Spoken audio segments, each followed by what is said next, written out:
सर्वेभ्यो नमो नमः। अतिशय संस्कृतम क्लासेज में आप सभी का स्वागत है। इस समय हम लोग मेघदूतम पर प्रश्नोत्तरी कर रहे हैं। तो इस क्रम में हमने 15 प्रश्न पढ़ लिए थे। आज ये 120वीं टेस्ट सीरीज है और 16वां प्रश्न हम पढ़ने जा रहे हैं। लगभग 500 प्रश्न होंगे मेघदूतम पर। तो चलिए प्रारंभ करते हैं। 16वां प्रश्न है, प्रीतः प्रीति प्रमुख वचनम स्वागतम व्याजहार कस्येयम उक्ति। ये जो श्लोकांश है, प्रीतः प्रीति प्रमुख वचनम स्वागतम व्याजहार, ये पूर्व मेघ का चौथा श्लोक है। इसकी व्याकरण हमने पढ़ ली है। उसके बाद प्रश्नोत्तरी कर रहे हैं। तो ये उक्ति किसकी है? का मेघस्य, खा यक्षस्य, गा कुबेरस्य, घा एते सर्वे। तो एते सर्वे तो बिल्कुल ही गलत है और कुबेर का भी यहाँ पे प्रसंग नहीं है। मेघ और यक्ष में से कोई एक। तो यहाँ पर मेघ नहीं होगा, यक्ष होगा। यक्ष ने प्रीतः प्रीति प्रमुख वचनम स्वागतम व्याजहार, यक्ष ने प्रीतिपूर्वक वचन बोले थे। व्याजहार माने कहा और स्वागतम माने स्वागत करते हुए। स्वागत कहा, किससे कहा? मेघ से कहा। इस प्रकार का ये खा नंबर उत्तर इसमें सही है 16 में। चलिए अगला प्रश्न देखते हैं। 17वां प्रश्न है, व्याजहार पदे लकारो अस्ति। हर श्लोक से मुख्य 4 से 5 प्रश्न बनाए हैं हमने।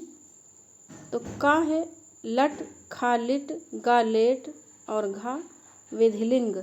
तो व्याजहार पद में लिट लकार है, यानी इसमें भी खा उत्तर सही है। व्याजहार पद में लिट लकार, वी आ हरी धातु है और ये भ्वादिगढ़ की धातु है।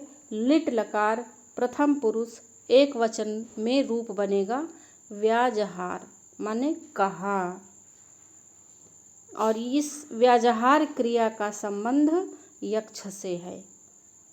18 नंबर प्रश्न है, मेघदूतम में यक्ष किन पुष्पों से मेघ को अर्घ्य देता है? का शिरीष, खा अशोक, गा कुटज, घा चमेली।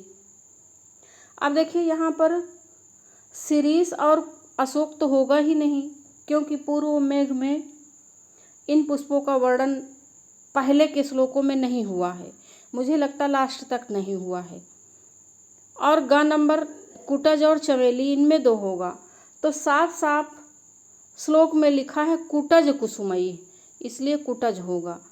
कुटज माने पर्वतीय चमेली होता है, ना कि चमेली होता, इसलिए घा भी नहीं होता। कुटज पर्वतीय चमेली को कहते हैं।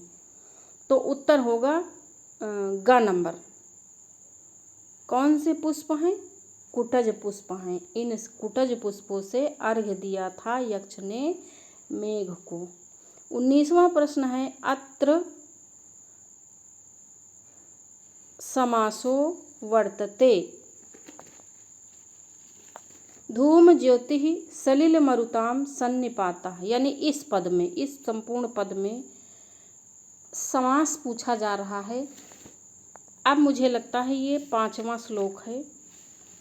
हाँ, 5वां श्लोक है। तो इसमें 5वें श्लोक की प्रथम पंक्ति है और पूछा जा रहा, धूम ज्योति सलिल मरुतानाम मरुताम सन्निपाता। इसमें समास का कर्मधारय, खा तत्पुरुष, गा मध्य पद लोपी और घा द्वंद्व। तो यहाँ पर ये बहुत आसान है, द्वंद्व समास है। कौन सा समास है? द्वंद्व समास होगा यहाँ पर। धूमश्च ज्योतिश्च सलिलम च मरुतं च द्वंद्व समास। और तेसाम सन्निपाता, जब पूरी लाइन दे दी जाएगी तब षष्ठी तत्पुरुष हो जाएगा। धूम ज्योति और सलिल मरुताम में द्वंद्व समास है, लेकिन जब हम सन्निपाता तक ले लेंगे तो तत्पुरुष समास भी बन सकता है। इसलिए समास के मामले में बहुत एकदम क्लियर रहें, बढ़िया अच्छे से पढ़ लें, क्योंकि समास बहुत गलत होते हैं। 20वां प्रश्न है, धूम ज्योति सलिल मरुताम सन्निपातः क्व मेघाः संदेशार्थाः क्व पटुकर्णैः प्राणिभिः प्रापणीयाः। अभी ये 5वां श्लोक ही है। प्रस्तुत श्लोकांश में अलंकार होगा का उपमा, खा अर्थांतरन्यास, गा विषमालंकार और घा विरोधाभास। तो इसमें बताएं इन पंक्तियों में कौन सा अलंकार है। अलंकार पूछ लिया गया है, पूछा जाता है, इसलिए हमने ऐसा प्रश्न बनाया है। तो यहाँ पर उपमा का तो कोई चांस ही नहीं है, अर्थांतरन्यास भी नहीं है यहाँ पर, तो इसमें होगा, और विरोधाभास वाली कोई बात नहीं, विषमालंकार होगा। कैसे? जो यहाँ पे क्वा आया है ना, क्वा और क्वा 2 बार आया है, तो क्वा शब्द जब 2 बार आता है तो वहाँ पर विषमालंकार होता है, क्योंकि 2 विषम वस्तुओं को बताया जाता है और इनके माध्यम से विषम चीज़ों की समझ लीजिए कि तुलना की जाती है, बहुत बड़ा अंतर दिखाया जाता है, इसलिए विषमालंकार। 2 विषम वस्तुओं में बहुत बड़ा अंतर दिखाया जाता है उनकी तुलना करके, इससे हम पकड़ लेंगे कि यहाँ पर विषमालंकार है। चलिए 21 नंबर प्रश्न है, पटुकर्णैः। यहाँ पे मुझे लग रहा है कुछ गलत है, हाँ ये यहाँ पे 2 मात्राएं होंगी। पटुकर्णैः शब्द का क्या अर्थ है? पटुकर्णैः शब्द का अर्थ पूछा जा रहा है। का चालाक हाथों वाले, खा बुद्धिमान व्यक्ति, गा पट से युक्त, घा समर्थ इंद्रियों वाले, इंद्रियों वाले। तो पटुकर्णैः का अर्थ है यहाँ पर समर्थ इंद्रियों वाले, घा ऑप्शन सही है।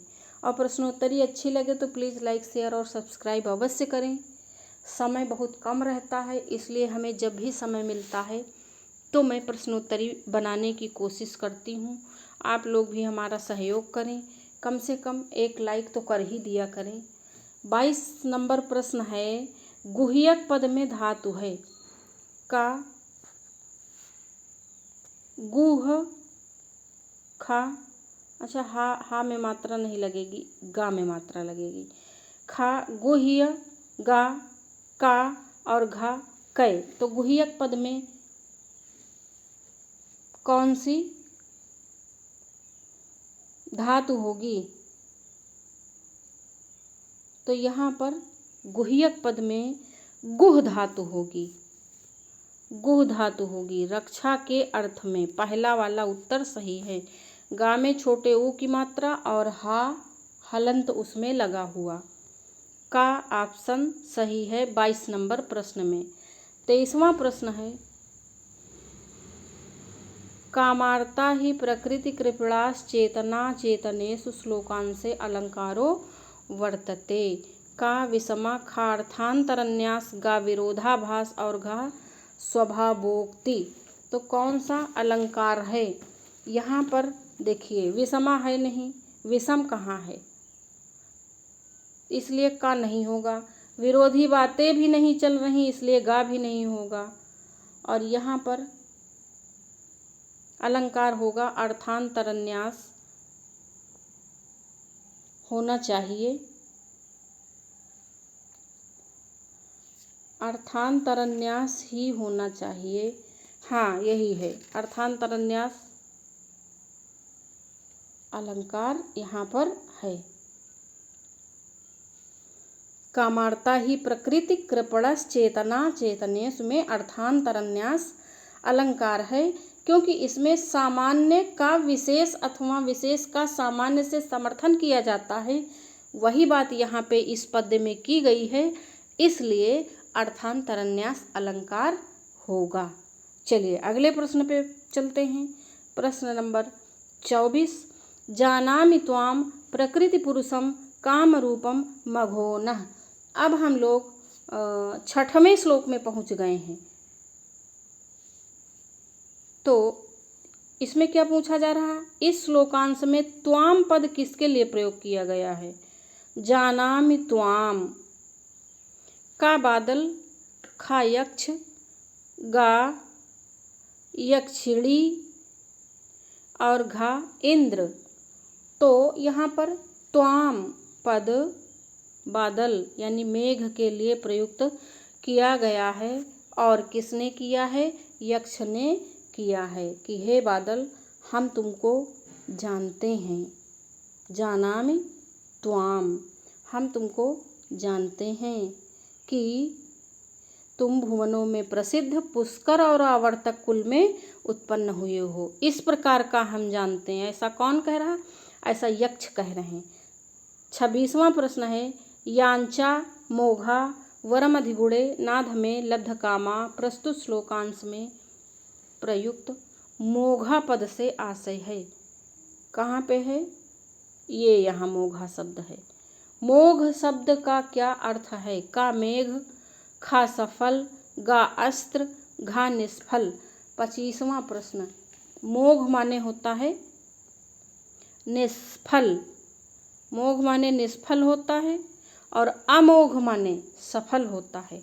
अमोघ अस्त्र नाम सुने होंगे ना। अमोघ अस्त्र ऐसा अस्त्र होता है जिसका प्रयोग करने पे उसका वार निष्फल नहीं जाता, सफल होता है। सफल होता है यानी जिसके ऊपर छोड़ा जाता है कार्य हो ही जाता है। चलिए अगला 26वां प्रश्न देखते हैं। तेनार्थित्वम त्वयि, यहाँ पे होगा त्वयि, ये गलत है। तेनार्थित्वम त्वयि विधिवसाद दूरबंधुर्गतो अहम अत्र तेनार्थित्वम काह। तेनार्थित्वम, तेन अर्थित्वम, अर्थित्वम गतः यानी याचक बना हूँ। अर्थित्वम गतः, अर्थित्वम का अर्थ यहाँ पर याचक से है। तो यहाँ यह शब्द किसके लिए प्रयोग हुआ होगा? कौन है तेनार्थित्वम? का मेघ, खा यक्ष, गा कुबेर, घा यक्षिणी। तो यहाँ पर तेनार्थित्वम यक्ष हैं। याचक कौन बना है? यक्ष बने हैं याचक। किसके आगे? मेघ के आगे, कि हे मेघ मेरा संदेश पहुँचा ही दो। तेनार्थित्वम त्वयि विधिवसात दूरबंधुर्गतो अहम अत्र। दूरबंधुः काह? दूरबंधु कौन है? का मेघ, खा बिजली, गा यक्ष और घा यक्षिणी। 27 नंबर प्रश्न, दूरबंधु, इसका क्या अर्थ? दूरबंधु पद किसके लिए प्रयोग किया गया है ये बताना। दूरबंधु से हम किसका अर्थ लेंगे?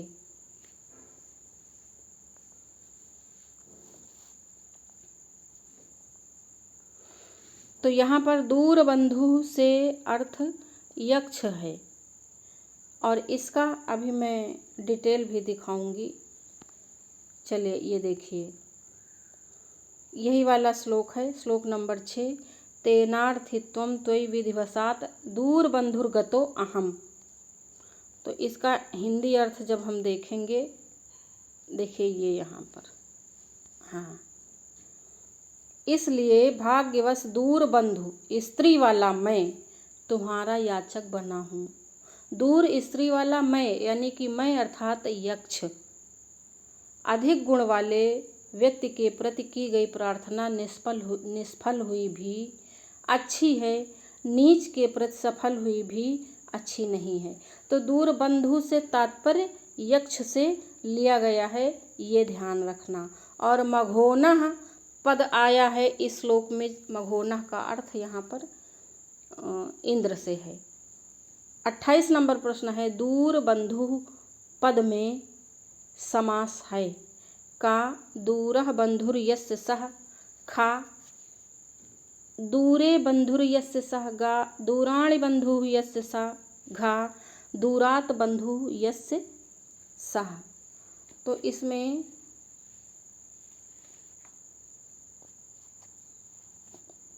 कौन सा समास होगा 28 नंबर प्रश्न में? दूरः बंधुर यस्य सह, यानी कि का ही होना चाहिए। दूर बंधु वाला है जो, वह, अर्थात यक्ष। तो यहाँ पर बहुब्रीहि समास है। चलिए 23 नंबर प्रश्न है, मल्लिनाथ के अनुसार पुष्कर और आवर्तक हैं। अभी छठे श्लोक से ही प्रश्नोत्तरी हो रही। का मेघ, खा वर्षा वाले मेघ, गा मेघ के वंशज, घा मेघों की श्रेष्ठ जातियाँ। देखिए ये वाला प्रश्न जब हम अच्छे से टिप्पणी पढ़े रहेंगे तो वहाँ से हमें जानकारी होगी कि टीकाकारों ने किस शब्द का क्या अर्थ लिया है। तो ये जो मल्लिनाथ हैं ये कौन सा अर्थ लेते हैं पुष्कर और आवर्तक से? तो 30वां प्रश्न होना चाहिए ये। हमको लगता है प्रश्न की नंबरिंग गलत हो गई क्या? हाँ, ये 29वां प्रश्न है। तो 29वें प्रश्न में क्या होगा? मल्लिनाथ के अनुसार पुष्कर आवर्तक मेघ हैं या वर्षा करने वाले मेघ हैं, गा मेघ के वंशज हैं, घा मेघों की श्रेष्ठ जातियां हैं। तो देखिए जो श्लोक में आया हुआ है अर्थ, उसमें तो दिया है कि मेघ के वंशज, ऐसा कुछ दिया है, मेघ के कुल में पैदा हुए अर्थात मेघ के वंशज। लेकिन जो मल्लिनाथ ने जो व्याकरणात्मक टिप्पणी में वहाँ पर जो दिया गया है वहाँ पर है मेघों की श्रेष्ठ जातियाँ। तो ये वाला सही होगा, मेघों की श्रेष्ठ जातियाँ। ये प्रश्न बड़ा ही इम्पोर्टेंट है अपने आप में। 30वां प्रश्न है, बाह्य उद्यान स्थित हर शिरस चंद्रिका धौत हर्म्य। प्रस्तुत श्लोकांश में कहाँ के हर्म्य की बात हो रही है? का उज्जैनी, खा अलका, गा अवंती, घा माल। देखिए अब हम 7वें श्लोक पर पहुँच गए हैं। 30वां प्रश्न और 7वें श्लोक पर पहुँच गए।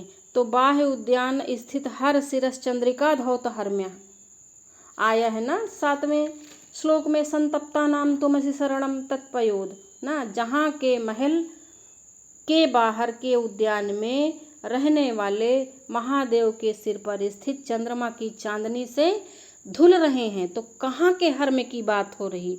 हर्म्य माने महल, हर्म्य माने महल। तो ये भाई शंकर जी कहाँ हैं?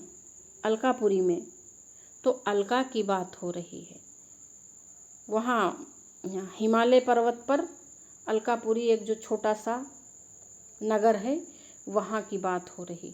ये यक्ष बता रहे हैं मेघ से कि ऐसा ऐसा वहाँ पर है, वहाँ के उद्यान कैसे हैं, वहाँ के हर्म्य कैसे हैं, वहाँ की स्त्रियाँ कैसी हैं, आदि सभी बातों का वर्णन यक्ष कर रहे हैं ताकि मेघ एकदम तैयार ही हो जाए उनका संदेश ले जाने के लिए।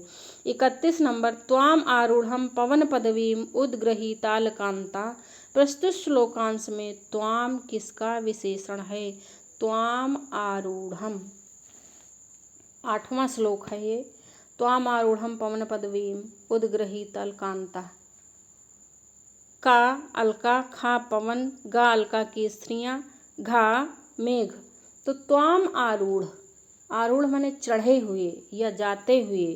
तो त्वाम आरूढ़ से तात्पर्य यहाँ मेघ से है, यानी मेघ को यक्ष कह रहे हैं कि जब तुम जाते हुए रहोगे, जब तुम जाया करोगे तो पवन पदवीम उद्ग्रहीत अलकांता। तो जो अलका की वहाँ की अलका की नहीं, अलक से तात्पर्य यहाँ पर है लटों से, तो जो पथिकों की स्त्रियां हैं वो तुम्हें कैसे देखेंगी? ऊपर की ओर मुंह करके देखेंगी। अलका वाली स्त्रियां। अलका से तात्पर्य यहाँ पर अलका नगरी नहीं है, बालों की लटों से है। चलिए आगे देखते हैं हम लोग 32 नंबर प्रश्न पे। हाँ, ये यहाँ ताम चावस्यम दिवस गणना तत्पराम एक पत्नी अत्र ताम कह। यहाँ पर कह का यानी पुरुष भी हो सकता है, स्त्री। तो का यक्ष खा मेघ गा यक्षणी घा बिजली। तो ताम कौन है? ताम चावस्यम। यहाँ पर ताम किसके लिए प्रयोग किया गया है?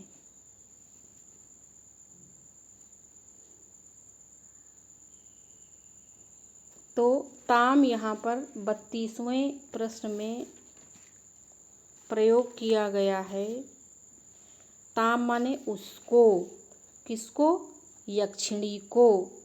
उस यक्षिणी को अवश्य देखोगे जो गिनती कर रही है बचे हुए दिनों की, उसे अवश्य देखोगे, ये यक्ष कह रहे हैं। और कैसे गणना कर रही हैं? देहली दत्त पुष्पई, ऐसा आगे कहीं पे आया है। चलिए आगे देखते हैं 33वां प्रश्न। अव्यापन्नाम अविहत गतिर द्रक्षसि भ्रातृजायाम। प्रस्तुत पंक्ति में द्रक्षसि क्रिया का कर्ता कौन है? द्रक्षसि देखोगे, का मेघ खा यक्ष गा यक्षणी घा अव्यापन्न, यानी कि अव्यापन्न अर्थात न मरी हुई, जो मरी नहीं है अर्थात जीवित है। और अविहत गति, अविहत गति माने बिना किसी रुकावट के गति वाले तुम जाते हुए बेरोक टोक जब जाओगे तो द्रक्षसि देखोगे। भ्रातृजायाम माने अपने भाई की पत्नी को अर्थात मेरी पत्नी को तुम देखोगे। तो कौन देखोगे? मेघ देखेगा ना, इसलिए ऑप्शन का सही होगा। द्रक्षसि क्रियापद से संबंध मेघ से है, ना कि यक्ष से है। यक्ष तो बता रहा है कि तुम ऐसे ऐसे देखोगी जो कि मरी हुई नहीं है, जीवित है, ऐसी अपने भाई की पत्नी यानी भाभी को देखोगे। इस प्रकार का कुछ अर्थ लेंगे। 34वां श्लोक है अविहत गति पदे समासो वर्तते, यानी अविहत गति पद में समास बताना है। का तत्पुरुष, खा द्वंद्व, गा बहुब्रीहि, घा कर्मधारय। तो अविहत गति में कौन सा समास है? अविहत गति में बहुब्रीहि समास है। न विहिता गतिर्यस्य बहुब्रीहि समास, यानी कि बेरोक टोक गति वाला जो है वह कौन है? बादल है, बेरोक टोक गति वाला, ऐसा यक्ष कह रहे हैं। 35वां प्रश्न है एक पत्नीम पद में गीप प्रत्यय विधायक सूत्र है। इस जिस श्लोक से हम प्रश्नोत्तरी करवा रहे हैं उसमें एक पत्नीम पद आया है ना। ताम चावस्यम दिवस गणना तत्पराम एक पत्नीम, ऐसा प्रयुक्त हुआ। वही एक पत्नीम में ये यहाँ पे गीप प्रत्यय पूछ रहे हैं किस सूत्र से हुआ है। का स्त्रियाम खाउगितश्च गा टिड्ढाणै द्वैसज मात्रई और घा नित्यम सपत्न्यादिषु से। तो यहाँ पर जो समास हुआ है वह घा नंबर नित्यम सपत्न्यादिषु से समास हुआ है। किसमें? एक पत्नी में गीप प्रत्यय करने वाला सूत्र कौन है? नित्यम सपत्न्यादिषु है, ऐसा समझेंगे। तो ये थे 35 प्रश्न अब तक जो हमने पढ़े हैं। 10 श्लोकों पर 35 प्रश्न हमने पढ़े और ऐसे ही हम प्रश्नोत्तरी करवाते चलेंगे तो पूरे 115 श्लोकों पर लगभग 500 प्रश्न तक करा देंगे। और यही पुस्तक बची, उसके बाद एक छोटी सी पुस्तक बची है शिवराज विजयम, उस पर भी देख लेंगे। आज यहीं तक। प्रश्नोत्तरी कैसी लगी हमें कमेंट करके अवश्य बताएं। धन्यवाद।